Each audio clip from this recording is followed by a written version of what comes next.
Hey everyone, welcome to the channel. My name is Edwin and I am the Pretty Green Vinyl Guy. So in today's video, it's a bit of a response to Mazzy's video on his favorite black and white album covers. Which, funny enough, I was just in Chicago and I went to the Art Institute one day and I picked up this book on famous rock covers with all the different, famous album covers and who took the photos and that sort of thing. So unlike Mazzy, I have a lot of interest in photography, and I also love black and white photos immensely. That being said, I think, an art is in the eye of the beholder, of course. I'm not here to criticize Mazzy, but I think he missed some of the greatest album covers of all time, and I'm going to go through them with you right now. First up, we have the Ramones from their self-titled debut album. I mean, look at that photo. This was taken by Roberta Bailey in '76. So the story goes that the band had a small budget to shoot the cover, and they did a shoot, not with Roberta, with someone else. And nobody liked any of the photos. And I believe Roberta had taken this photo outside of CBGB's in New York for a punk called Punk magazine, and the band loved it so much they wanted it for the cover. And I mean, iconically, it's one of the greatest black and white album covers of all time. Next up, we have Madness, One Step Beyond. This is a photo was taken by Cameron McVie, who was actually one of the producers. He wasn't even a photographer. And he got one of the greatest album covers in 1979 of Madness's One Step Beyond.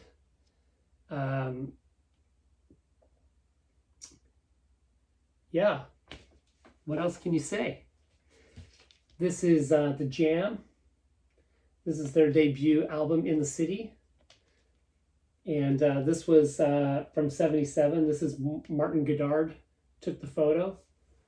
And the idea was to sort of bridge, iconic 60s mod with the new sound of punk in both, the photo and the sound. A newer release, from 2006. This is the Arctic Monkeys debut. This was taken by Alexander Wukowski, and this is their debut. I actually like the back cover, but that's a kind of a more modern one. Here's one, got to be one of the most iconic black and white series of photos ever. Of course, we're talking about Fleetwood Mac. This was taken by Herbert Washington also in 1977. I mean, the whole thing is full of some of the most iconic albums of the band of all time. And just some great photos. It's hard to imagine that the band actually looks as happy as they do in some of these photos, based on the stories of all the horrible things that were going on during the recording of this album. But yeah, Fleetwood Mac rumors. Of course, I got to get my buddy Elvis in there. This is Elvis Costello's debut from '77 also. This was taken by Keith Morris. Barney Bubbles was the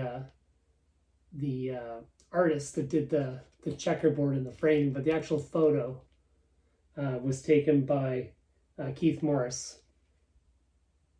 Kind of that punky Buddy Holly that Elvis went on to, mimic that pose for many years. I just saw him 2 weeks ago in Vancouver. It was very, very good. I'm surprised Mazzy didn't get this one, because I know he's a big Patti Smith fan.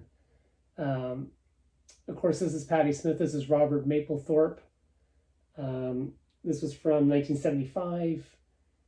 I believe they were boyfriend and girlfriend, and this was taken in the Chelsea Hotel. And just one of the most iconic. I went to a Mapplethorpe exhibition in LA some years ago, and of course the originals of this were there. Another one of my favorites, the Specials.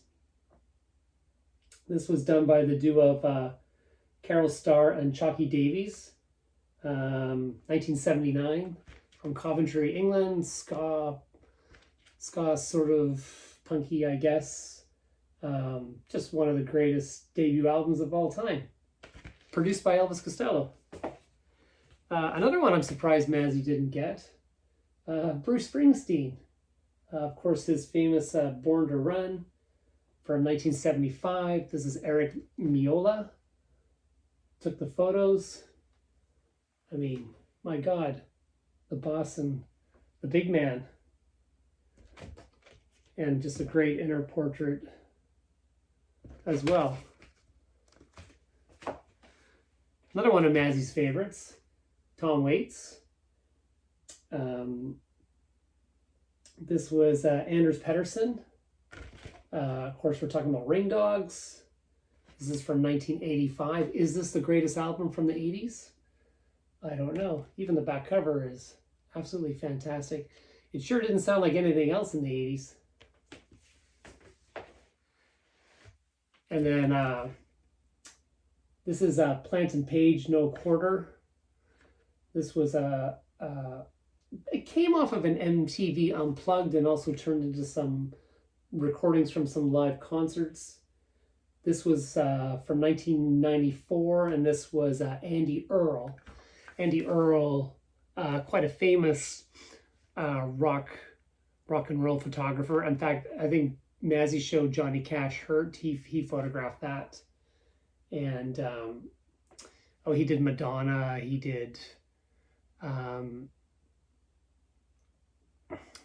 mind blank now, but a lot of the Duran Duran, a lot of iconic album covers that you would know. Andy Earl. The Who, Quadrophenia. This is Graham Hughes from 1975.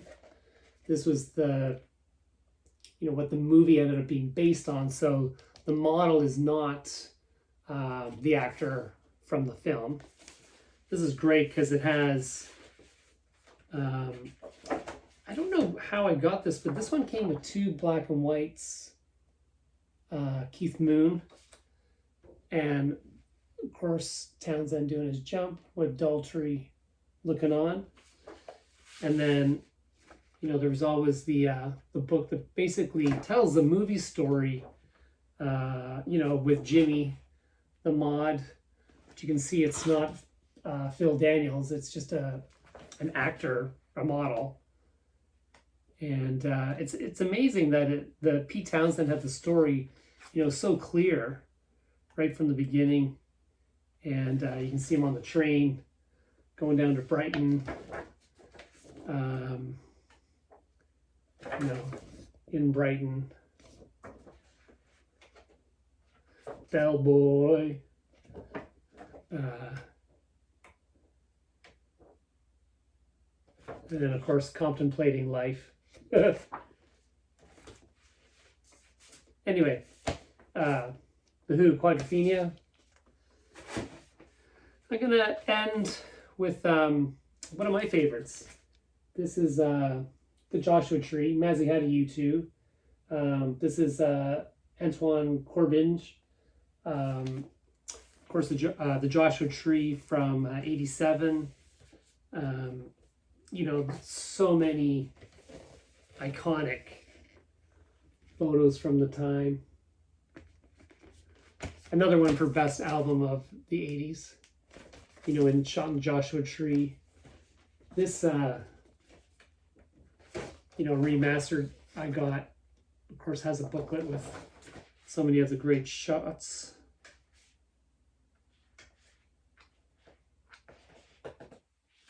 They're hard to see, I guess, but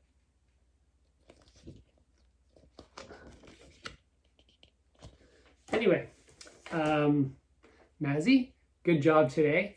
But yeah, I just wanted to I thought there was much more we could show. And I just wanted to share those with you guys. So hope you enjoyed that. And if anyone else has some great black and white album covers that they love, get a video out.